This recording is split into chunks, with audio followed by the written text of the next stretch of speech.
नमस्कार दोस्तों, आज हम पढ़ेंगे कक्षा 10 के लिए लेसन नंबर 1 सत्ता की साझेदारी। तो सबसे पहले हम देखते हैं कि सत्ता की साझेदारी क्या होती है, सत्ता क्या होती है, उसके बाद देखते हैं सत्ता की साझेदारी।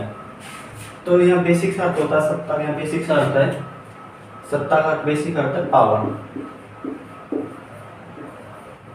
पावर या सरकार।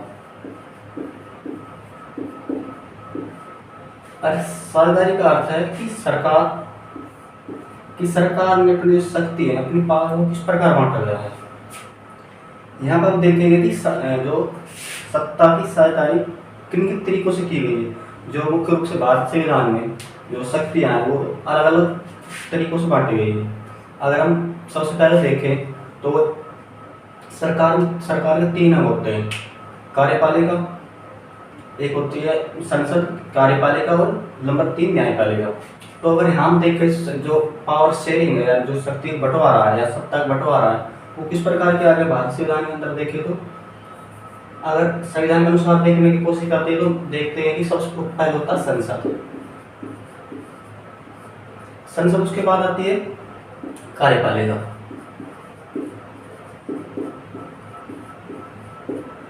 उसके बाद आती है न्यायपालिका।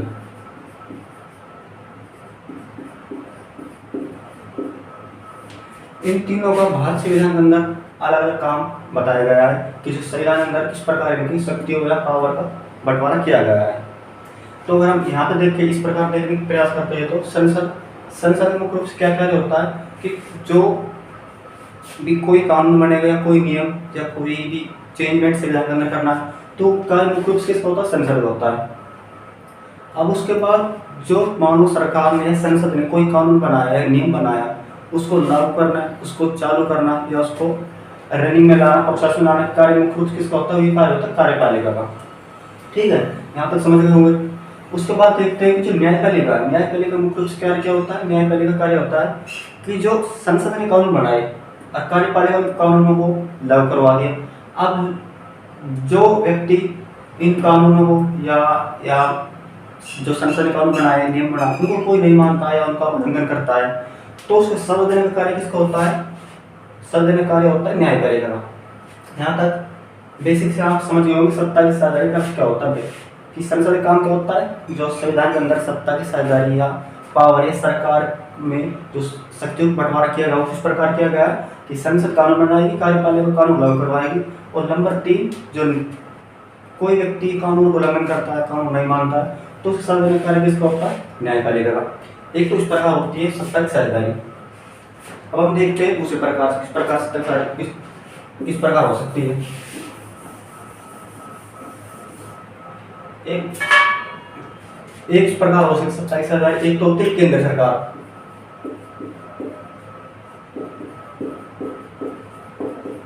एक होती है राज्य सरकार।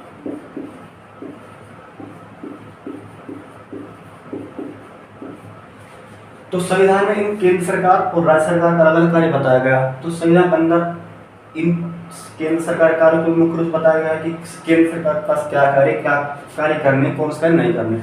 उसके बाद राज्य सरकार है, कौन से कार्य राज्य सरकार के पास रहेंगे, कौन से कार्य राज्य सरकार में नहीं रहेंगे। जैसे केंद्र सरकार के पास जैसे कि डाक है, तार है, रेलवे है, ये सब कार्य नियम बनाने, कानून बनाने कार्य किसका होता है, केंद्र सरकार होता है। उसी के बाद देखते हैं राज्य सरकार पास होती है पुलिस होती है, शिक्षा होती है, ये सब कार्य किसको होते हैं, राज्य सरकार के।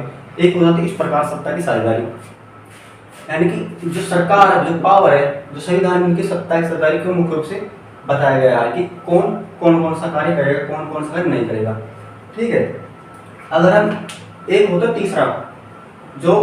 तीसरा होता है सत्ता की साझेदारी का तीसरा पार्ट देख सकते हैं कि क्या हो सकता है। जैसे कि किसी देश में, किसी धर्म, किसी देश या किसी राज्य में अलग अलग धर्म, अलग अलग समुदाय, अलग अलग भाषा के लोग, अलग कल्चर के लोग रहते हैं, तो उनका सरकार यानी कि सत्ता मुख्य रूप से क्या होता है, सरकार होता है या पावर। सरकार को चुनने में सभी समुदाय, सभी जाति, सभी धर्म के लोगों की इस साझेदारी होना। जैसे कि भारत में हिंदू धर्म सबसे ज्यादा है, उसके बाद मुस्लिम है, या देखते हैं जो सब ये तो है बहुसंख्यक। उसके बाद देखते हैं कि जैन धर्म है, सिख है, ईसाई है, इनकी जो संख्या है वो कम है। तो लेकिन ऐसा नहीं है, उनकी संख्या कम है, लेकिन फिर भी उनकी जो सरकार चुनने में होती है, जो सरकार चुनने में उनकी साझेदारी, जो भागीदारी है, वो समान रूप से है। क्योंकि वो जो कम संख्या में कम है, जो धर्म के लोग हैं, जैसे कि जैन है, ईसाई है,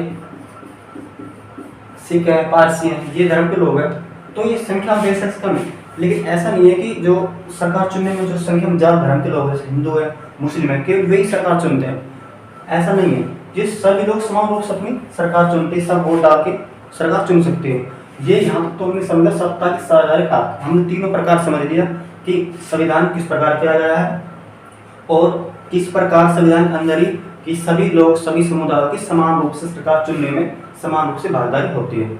अब हम देखेंगे कि बेल्जियम संघर्ष, बेल्जियम में सत्ता के साथ लेकर क्या झगड़े थे।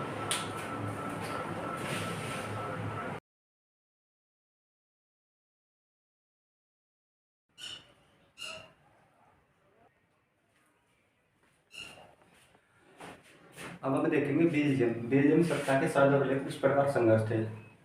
अब देखते हैं कि बेल्जियम में जो जाति बनावट थी वो किस प्रकार थी। सबसे पहले देखते हैं बेल्जियम क्या है। बेल्जियम एक यूरोप महाद्वीप का एक छोटा सा देश है।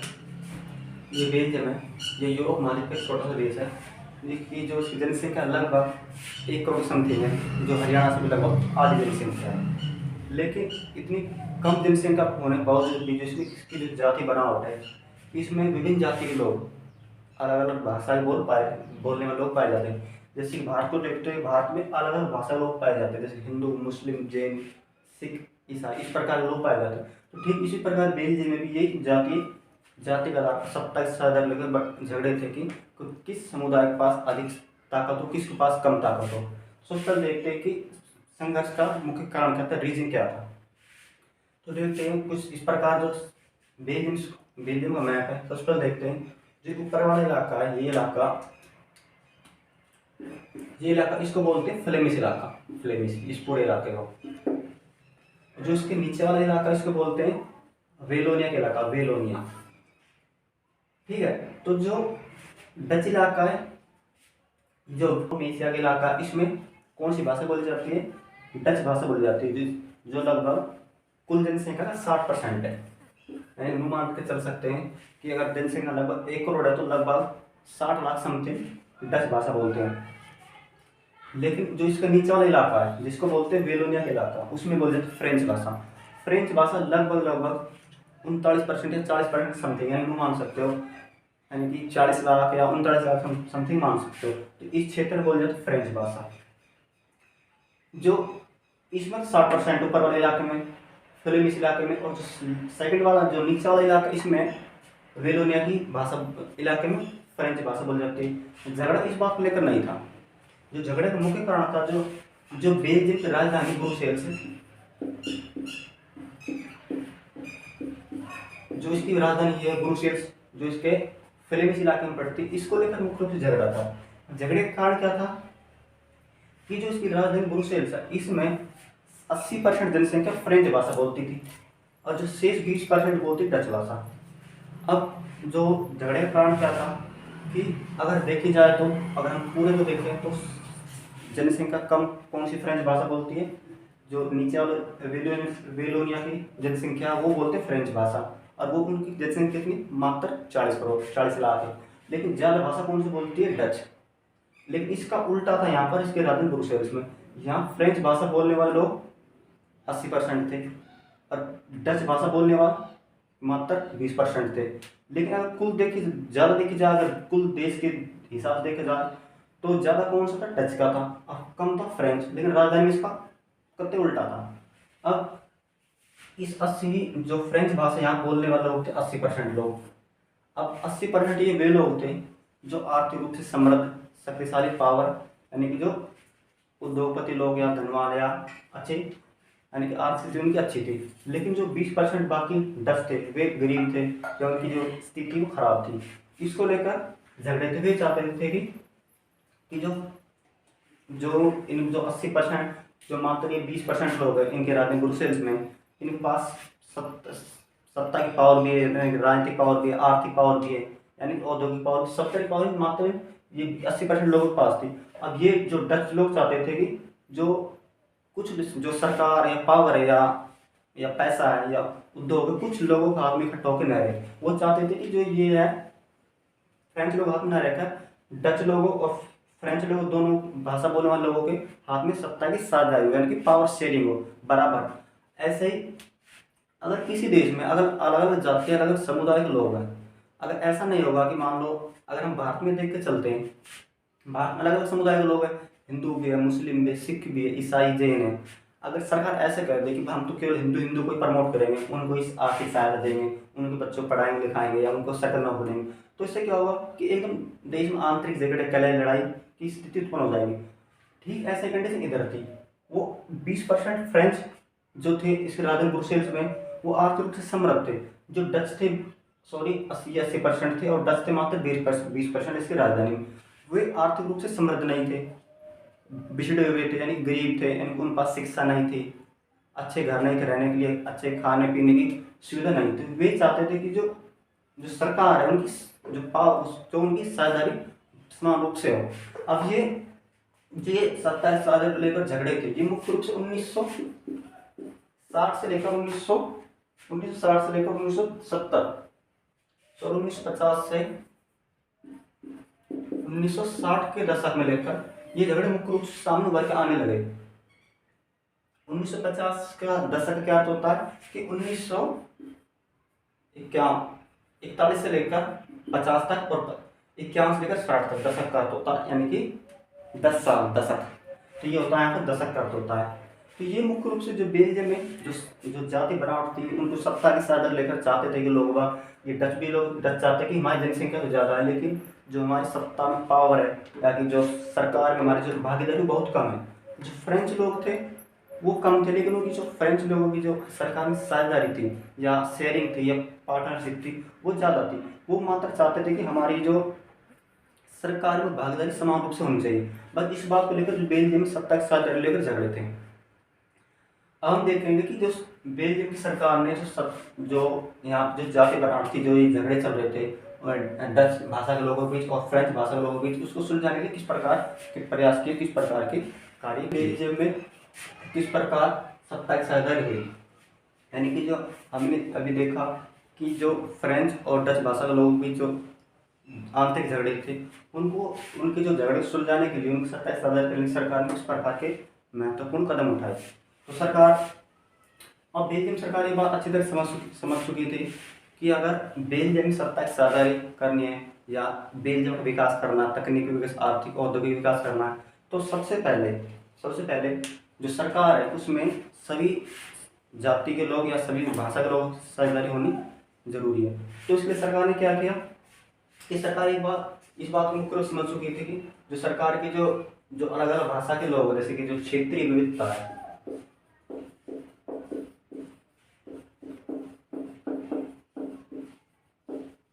क्षेत्रीय विविधता और जो क्षेत्र में अंतर थे, उनके कल्चर थे, यानी क्षेत्रीय विविधता का अर्थ होता है कि जो उनके कल्चर थे, जैसे फ्रेंच लोगों की भाषा का अलग कल्चर थे, डच के अलग कल्चर थे, उनके खान पान अलग थे, उनकी बोलचाल अलग थे, पहनावा अलग था।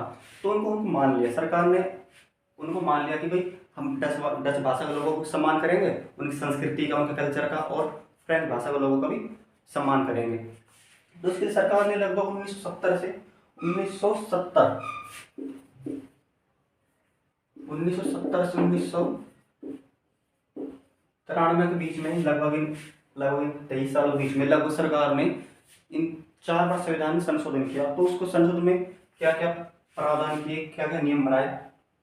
सबसे पहले क्या किया कि सरकार ने वहाँ कि एक नियम ये बना दिया कि जो डच भाषा और फ्रेंच भाषा बोलने वाले लोग थे उनकी सरकार में समान साझेदारी होगी। तो इसका क्या अर्थ होगा कि अगर मान लो फ्रेंच भाषा और डच इन दोनों समुदायों के, दोनों भाषा के लोगों के संसद में या सरकार में 50, यानी कि मान लो अगर 100 मेंबर है तो 50 इसके होंगे और 50 इसके होंगे। तो इससे क्या होगा, फ्रेंच भाषा को लगेगा भाई हमारा भी समान रूप से सम्मान हो रहा है, और डच भाषा बोलने वाले लोगों को लगेगा कि हमारा भी समान रूप से सम्मान हो रहा है। तो एक तो ये किया।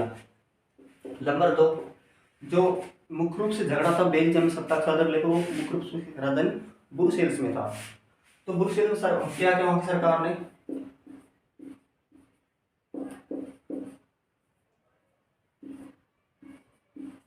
ब्रुसेल्स में। ब्रुसेल्स में क्या किया कि वहाँ की सरकार ने डच भाषा और फ्रेंच भाषा के लोगों को समान रूप से प्रतिनिधि दिया, यानी सेम ऐसे ही जैसे कि ये तो किया पूर्ण संपूर्ण बेल्जियम में, कि मान लो संपूर्ण बेल्जियम में कि 50 फ्रेंच भाषा का, मान लो 100 सीटें हैं मान लो जैसे कि, तो 50 बंदे तो हम फ्रेंच भाषा के लेंगे और 50 बंदे ही हम लेंगे डच भाषा के। तो सेम इसी प्रकार उसकी राजधानी ब्रुसेल्स में भी क्या किया कि लोगों को डच भाषा और फ्रेंच भाषा के लोगों को समान रूप से प्रतिनिधित्व दिया। यानी मान लो अगर 2 मिनट का उदाहरण के लिए मान चलते हैं कि मान लो कि यहाँ 10 सीटें यहाँ 10 पद हैं, तो 5 पद तो होंगे डच भाषा के लोगों के और 5 ही होंगे फ्रेंच भाषा के लोगों के। ठीक है। नंबर 3 पे क्या किया सरकार ने, नंबर 3 पे क्या किया कि सरकार को कोई कानून बनाना या कोई नियम या कोई संविधान संशोधन करना है, तो उसके लिए एक नियम बना दिया कि डच भाषा और फ्रेंच भाषा के लोगों से समान रूप से पूछा जाएगा। दोनों की यानी कि दोनों की सहमति होनी अति आवश्यक है। अगर मान लो कोई फ्रेंच भाषा बोलने वाले लोग अगर मना करते भाई ये सही, ये नियम या कानून हमारे लिए सही नहीं है, तो वो कानून नहीं बन सकता। तो क्या किया कि कोई भी नियम या कानून बनाना है तो उनको समान रूप से प्रतिनिधि या समान रूप से पूछना होगा कि दोनों फ्रेंच भाषा डच भाषा के लोगों की समान रूप से प्रतिनिधित्व होना चाहिए, यानी उन दोनों की सहमति होनी अति आवश्यक है। एक ही नियम किया। उसके बाद एक नियम और किया कि जो ये हो गया कि डच लोग थे और फ्रेंच लोग थे, कुछ लोग ऐसे थे कि जो आपने अगर देखा होता मैप इस साइड वाले हिस्से में, इधर इस साइड में लगभग जर्मन भाषा बोलने वाले लोग रहते थे। तो यहाँ क्या किया सरकार ने एक सामुदायिक सरकार स्थापना की, यानी कि जिस क्षेत्र में और मान लो इस क्षेत्र में जर्मन भाषा के लोग थे, तो यहाँ क्या होगा कि मात्र एक यहाँ केवल जर्मन भाषा के लोगों को सरकार बनेगी, तो इसके बोलते सामुदायिक सरकार। सामुदायिक सरकार इसका बनाने का मुख्य प्रपंच उद्देश्य क्या था कि मान लो इस क्षेत्र में जर्मन भाषा के लोग हैं, तो इस क्षेत्र में चुनाव मात्र जर्मन भाषा के लोग लड़ सकते हैं, ना वो डच लड़ सकता ना फ्रेंच भाषा के लोग लड़ सकता है। इसका मुख्य उद्देश्य सिर्फ यही था कि अगर मान लो इधर डच भाषा या फ्रेंच भाषा के लोग चुनाव लड़ते हैं तो क्या होगा, वो क्षेत्र विकास नहीं कर पाएंगे, वो समझ नहीं पाएंगे उस क्षेत्र की कल्चर या उसी संस्कृति को।